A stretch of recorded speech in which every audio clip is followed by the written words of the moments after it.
3 anneaux pour les rois des elfes sous le ciel, 7 aux seigneurs des nains dans leur salle de pierre, 9 aux hommes mortels voués à trépasser, un pour le seigneur sombre au trône de ténèbres. Au pays de Mordor où s'étendent les ombres, un anneau pour les dominer tous, un anneau pour les trouver, un anneau pour les amener tous et dans les ténèbres les lier. Au pays de Mordor où s'étendent les ombres.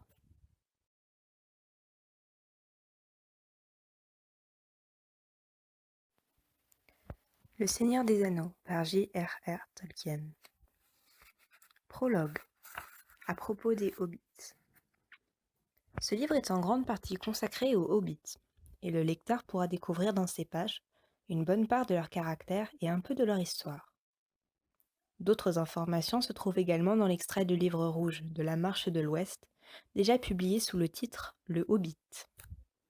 Cette histoire était tirée des premiers chapitres du livre rouge, composé par Bilbo lui-même, le premier hobbit à s'être fait connaître dans le monde entier.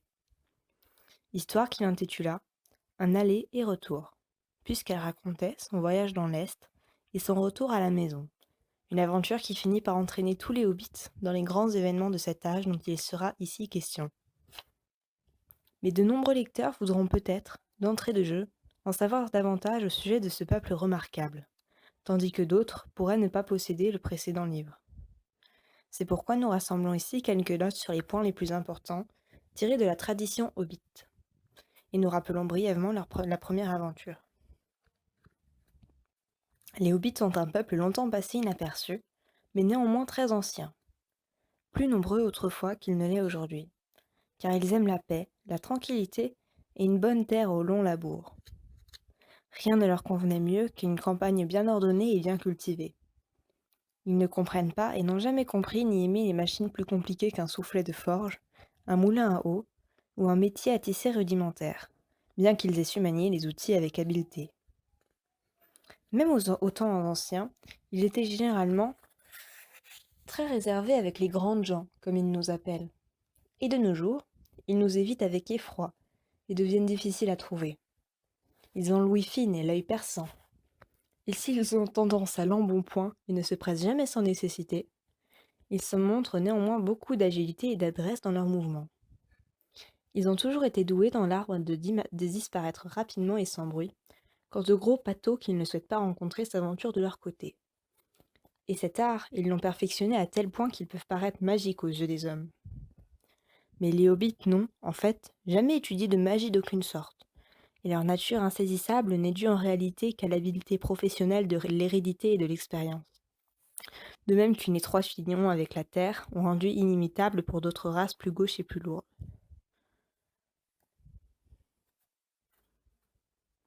Car les hobbits sont des gens de petite stature, plus petits que les nains, moins gros et trapus en temps, mais quand ils ne sont pas beaucoup moins grands, car leur taille est variable, entre 2 et 4 pieds selon nos mesures.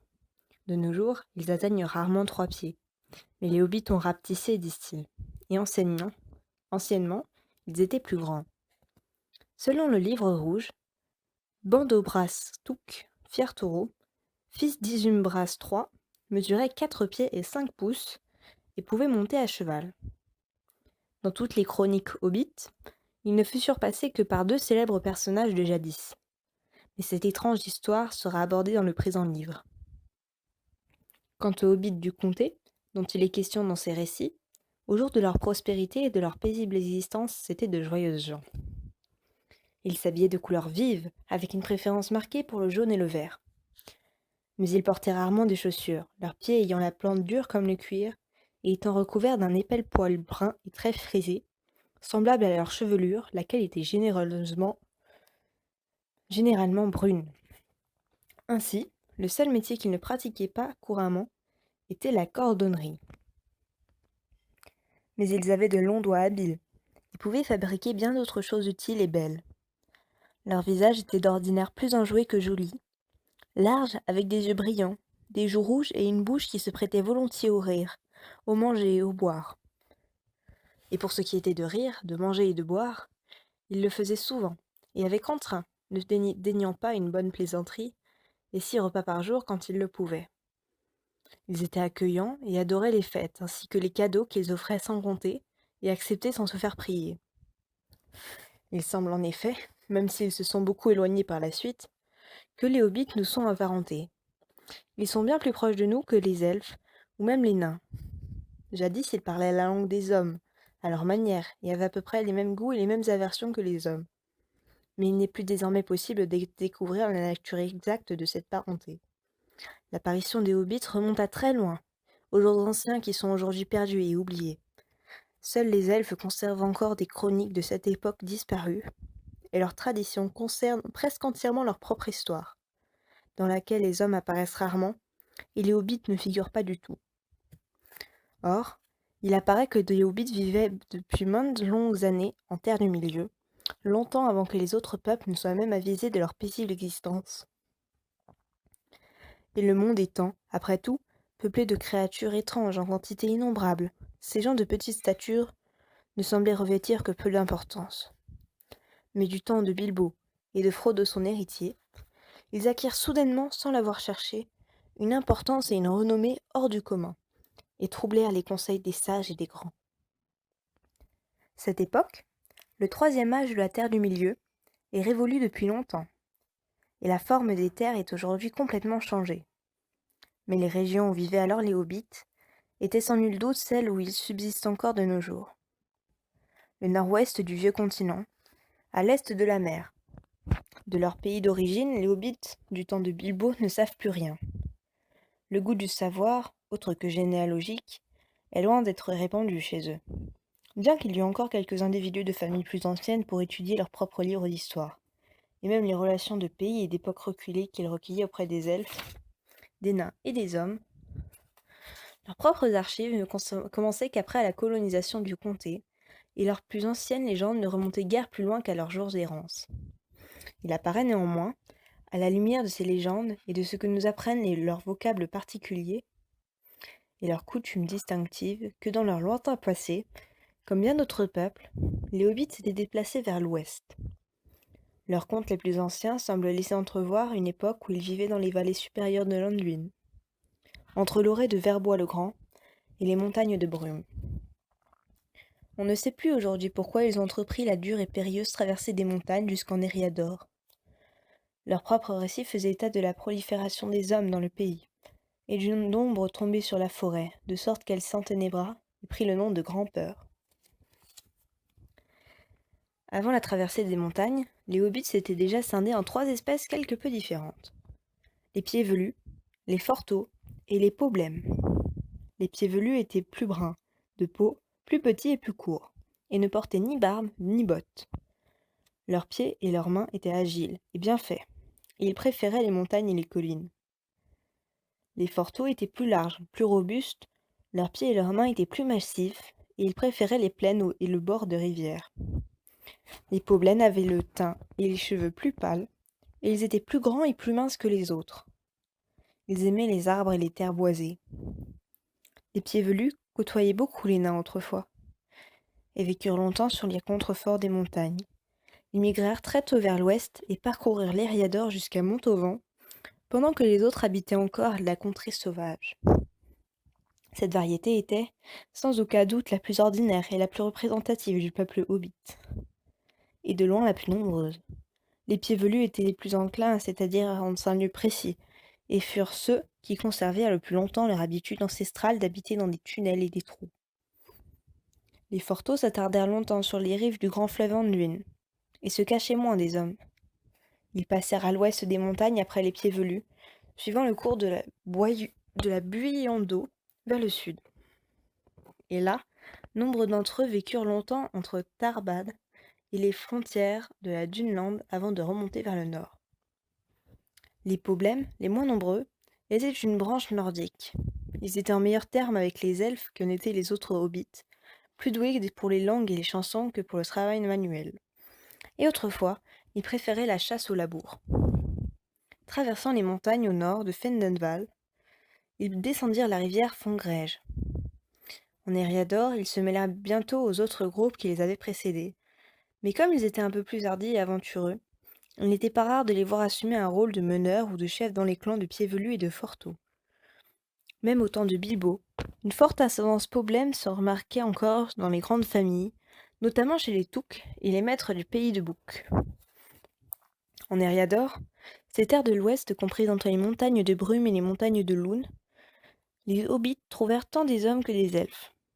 En effet, il s'y trouvait encore quelques descendants des Dunedain, les rois des hommes de l'Occidental ayant jadis traversé la mer.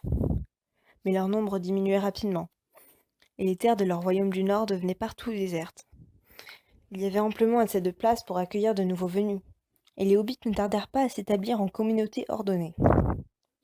Du temps de Bilbo, la plupart de leurs anciens établissements étaient disparus et oubliés depuis longtemps.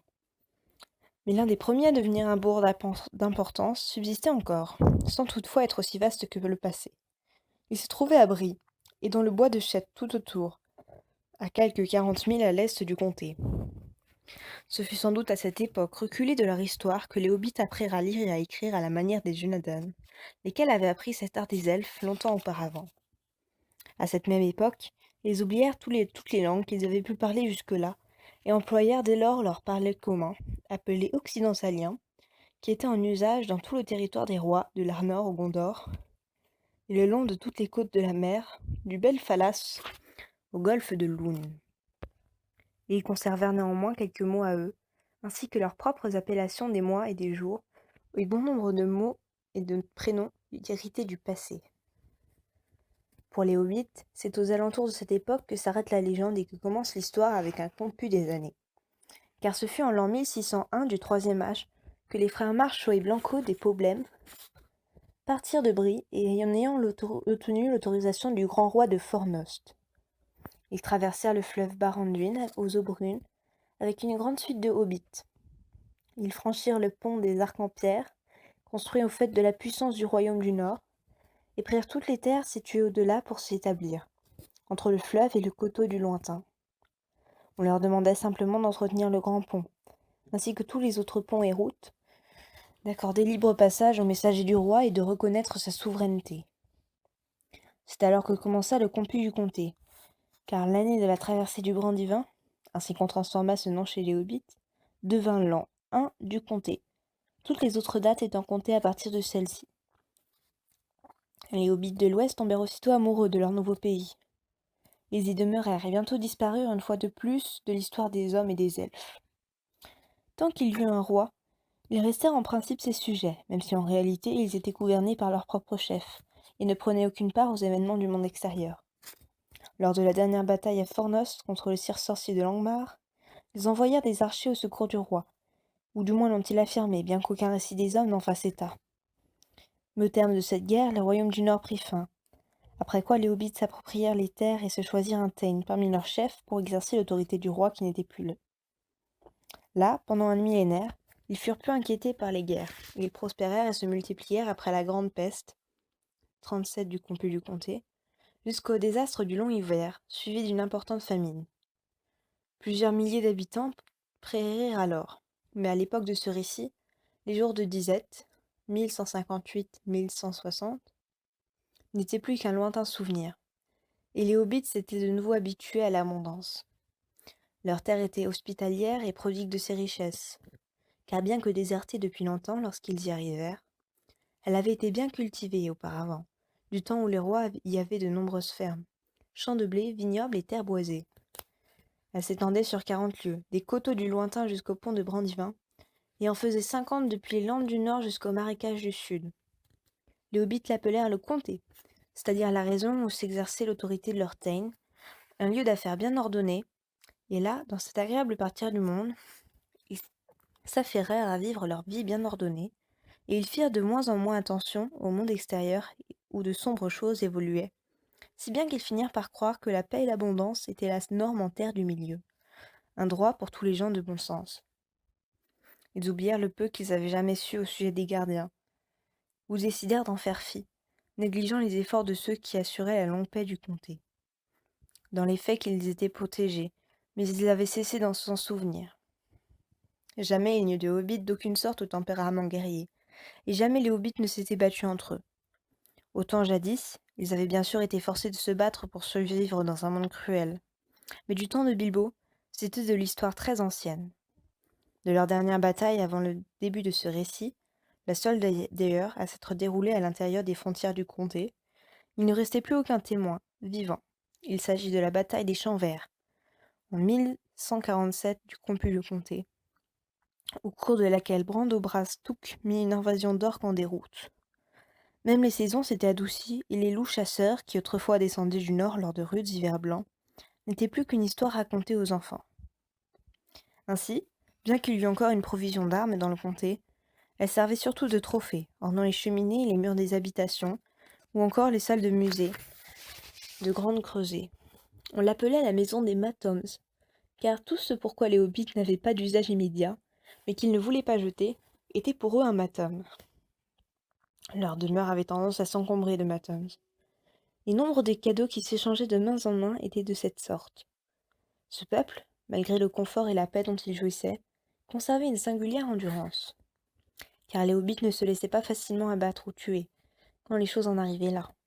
Et s'ils s'étaient inlassablement épris des bonnes choses, c'était peut-être justement parce qu'ils parvenaient à s'en passer lorsqu'ils y étaient contraints, et qu'ils pouvaient survivre aux affres du chagrin, de l'ennemi ou du climat, d'une manière qui ne manquait pas de surprendre ceux qui ne les connaissaient pas bien, et ne regardaient pas plus loin que leur ventre rond et leur visage joufflu.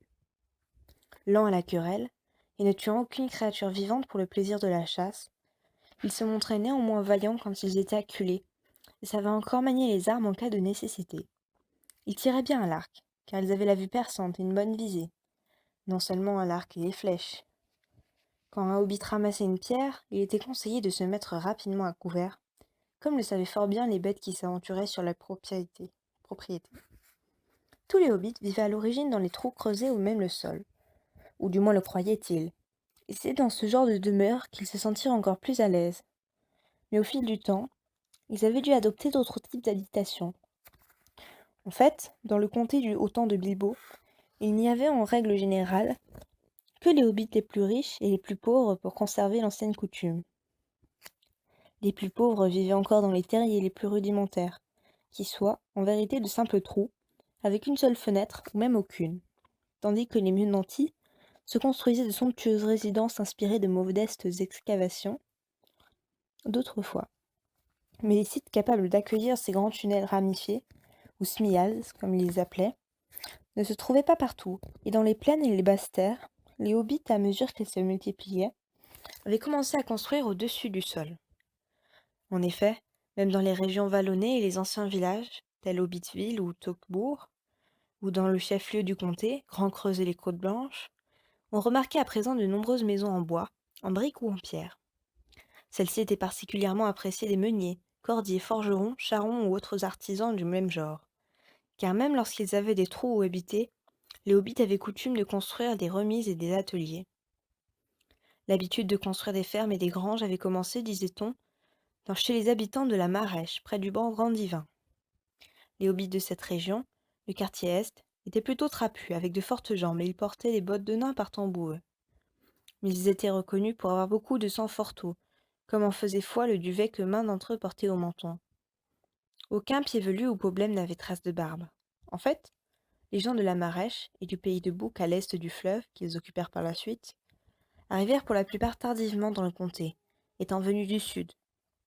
Et ils conservaient bon nombre de mots et de noms singuliers, qui ne se retrouvaient nulle part ailleurs dans le comté. Il est probable que l'art de construire, comme bien d'autres arts, leur venait des Dunedin. Mais les hobbits ont pu l'apprendre directement des elfes, qui instruisirent les hommes au temps de leur jeunesse. Car les elfes du haut peuple n'avaient toujours pas déserté la terre du milieu, et demeuraient encore en ce temps-là au Havre Gris, quelque peu à l'ouest, en d'autres endroits non loin du comté. 3 antiques tours, elfes, se voyaient encore sur les collines des tours au-delà des marches occidentales. Elles brillaient loin dans le clair de lune. La plus haute était aussi la plus éloignée, dressée, seule sur un monticule vert. Les hobbits du quartier ouest disaient que, du haut de cette tour, on pouvait apercevoir la mer. Mais nul ne se souvenait qu'aucun hobbit y fût jamais monté. En fait, bien peu d'entre eux avaient déjà vu la mer, ou navigué sur elle, et encore moins étaient revenus pour en témoigner. La plupart des hobbits considéraient même les rivières et les petits bateaux avec la plus grande méfiance, et ils n'étaient nombreux à savoir nager. Et à mesure que les années passaient dans le comté, Ils parlèrent de moins en moins aux elfes et se mirent à les craindre, devenant soupçonneux des gens qui les côtoyaient. Et dès lors, la mer fut pour eux un mot d'épouvante et un signe de mort. Ils se détournèrent des collines à l'ouest de leur pays. L'art de construire leur venait peut-être des elfes ou des hommes, mais les hobbits s'en servaient à leur manière. Ils n'étaient pas du tout portés sur les tours. Leurs maisons étaient d'ordinaire longues et basses, en plus d'être confortables. Les plus anciennes n'étaient d'ailleurs que des constructions imitant les Smials, recouvertes de foin ou de chaume ou encore de gazon aux murs légèrement bombés. Ce style d'habitation datait cependant des débuts du comté, et l'architecture hobbit avait beaucoup évolué depuis, grâce à des procédés qu'il avait appris des nains ou découverts par eux-mêmes. Il se distinguait encore par cette préférence qu'avaient les hobbits pour les fenêtres rondes, et même les portes tout en rondeur. Les maisons et les trous des hobbits du comté étaient souvent de vastes demeures, où logeaient de grandes familles. Bilbo et Frodo Bazac, deux célibataires, étaient à cet égard très exceptionnels, comme à bien d'autres égards dont leur amitié avec les elfes. Parfois, comme pour les Touques de Grande Smial ou les Brandyboucs de Castel Brandy, plusieurs générations de parents vivaient ensemble et en relative harmonie, dans un en manoir ancestral aux multiples tunnels. Quoi qu'il en soit, les hobbits étaient tous dotés d'un certain esprit de clan et accordaient beaucoup d'importance aux liens de parenté. Ils se dressaient de grands arbres généalogiques aux ramifications complexes et innombrables. Quand on a affaire aux hobbits, il est bien important de se rappeler qui est parent avec qui et à quel degré. Il sera impossible dans ce livre de donner un arbre généalogique qui comprendrait ne serait-ce que les membres les plus éminents et les plus importantes familles au temps où se passent ces récits. Les arbres que l'on trouve à la fin du livre rouge de la Marche de l'Ouest, formant eux-mêmes un petit livre que tous, sauf les hobbits, trouveraient extrêmement fastidieux. Les hobbits adoraient ce genre de choses quand elles étaient justes. Ils aimaient que les livres soient remplis de choses qu'ils savaient déjà, exposées clairement et sans contradiction. À propos de l'herbe à pipe, il était un autre fait étonnant dont il faut parler concernant les hobbits de jadis. Une habitude surprenante. Ils absorbaient ou inhalaient, à l'aide de pipes, en terre ou en bois, la fumée produite par les combustions de feuilles d'une plante qu'ils nommaient feuille ou herbe à pipe, probablement une variété du genre Nicotiana. L'origine de cette étrange coutume, cet art comme les hobbits préféraient l'appeler, est entourée d'un épais mystère. Tout ce qui a pu être découvert à ce sujet dans l'Antiquité a été colligé par Meriadoc Brandybook, futur maître du pays de Book. Et comme lui-même et le tabac du quartier sud doivent tous deux jouer un rôle dans l'histoire qui va suivre, on peut citer ici les remarques qu'il a consignées dans l'introduction de son herbier du comté. Cet art, écrit-il, est certainement celui que nous pouvons revendiquer comme étant notre invention. Nul ne sait quand les hobbits ont commencé à fumer. Toutes les légendes et les histoires familiales le tiennent pour acquis. De tout temps, les gens du comté ont fumé diverses herbes, certaines plus âcres, d'autres plus douces. Mais toutes les sources s'accordent pour dire que Tobold Soncornet, de Fondrelon, dans le quartier sud, fut le premier à cultiver la véritable herbe à pipe dans ses jardins au temps d'Isengrim II, vers l'an 1070 du comput du comté. La meilleure du pays provient encore de cette région, en particulier les variétés que l'on nomme aujourd'hui feuilles de Fondrelon, vieux Toby et étoile du sud. Comme le vieux Toby a découvert cette plante, personne n'en sut jamais rien, car il refusa d'en parler jusqu'à son dernier souffle. Il connaissait parfaitement les herbes, mais ce n'était pas un grand voyageur. On dit que, dans sa jeunesse, il se rendait souvent à Brie, le plus loin qu'il ne soit jamais allé en dehors du comté à n'en pas douter. Il est donc tout à fait possible qu'il eût connaissance de cette plante à Brie, où elle pousse abondamment sur les pentes méridionales que de la colline, en tout cas de nos jours. Les hobbits de Brie prétendent en avoir été les tout premiers fumeurs de l'herbe à pipe, et prétendent bien entendu avoir tout fait avec les gens du comté, qu'ils qualifient de colons, mais dans ce cas précis, leur prétention a selon moi toutes les chances d'être fondée. Il ne fait aucun doute que c'est à partir de Brie que l'art de fumer l'herbe authentique s'est répandu au cours des derniers siècles, notamment chez les nains et les autres gens coureurs, magiciens ou vagabonds, qui empruntaient encore cet ancien carrefour. Le foyer de cet art se trouve donc à la vieille auberge de Brie, le poney fringant, tenu depuis toujours par la famille Fleur de Beurre. Il reste que, comme j'ai pu le constater au cours de mes nombreux voyages dans le sud, l'herbe est tant que telle ne semble pas indigène à nos régions, mais elle aurait gagné le nord depuis l'Anduin inférieure, où elle a, selon moi, été apportée d'au-delà de la mer par les hommes de l'Occidental. Elle pousse abondamment au Gondor, et elle y est plus grande et plus luxuriante que dans le Nord, où elle ne se trouve pas à l'état sauvage et ne s'épanouit que dans les endroits chauds et abrités comme Foudrolon. Les hommes du Gondor l'appellent Galenas douce et ne l'apprécient que pour le parfum de ses fleurs. Dans ce pays, elle a dû être disséminée le long du chemin vert au cours de nombreux siècles qui se sont écoulés entre la venue d'Elendil et de notre ère. Mais même les Dúnedain du Gondor nous accordent ce mérite. Les hobbits furent les premiers à les mettre dans la pipe. Même des magiciens y pensèrent avant nous. Bien que j'en ai connu un qui, ayant adopté cet art il y a longtemps, y devient aussi habile qu'en toute autre chose auquel il s'appliquait.